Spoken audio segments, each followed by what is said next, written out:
Pas de difficulté particulière pour le maillot jaune Christopher Froome aujourd'hui lors de cette 11e journée entre Carcassonne et Montpellier. Une étape de transition marquée tout de même par des chutes en début de parcours et des bordures après la mi-parcours. Sous la houlette de plusieurs équipes, notamment les Trek, le peloton va s'étirer à plusieurs reprises. Certains leaders vont laisser quelques plumes, mais tout rentre dans l'ordre à 35 km de l'arrivée. S'ensuit une longue plongée vers la ligne à Montpellier, mais le vent s'invite à la fête dans les 15 derniers kilomètres. Moment choisi par les Tinkoff de Peter Sagan pour tenter une autre bordure. Le coup est parti. Accompagné d'un équipier, le maillot jaune se glisse dans cette échappée. Une échappée qui va résister au peloton.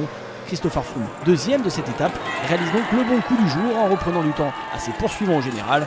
Son premier adversaire, Yates, est désormais à 28 secondes avant l'étape du Mont Ventoux qui devrait encore un peu plus décanter le général.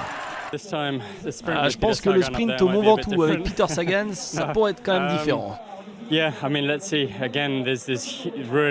Enfin, on verra. Encore une fois, on nous annonce un vent très fort pour demain, donc ça peut jouer un rôle important, même avant d'atteindre le sommet. Donc là encore, il nous faudra travailler tout au long de l'étape pour être prêt dès le pied du Ventoux.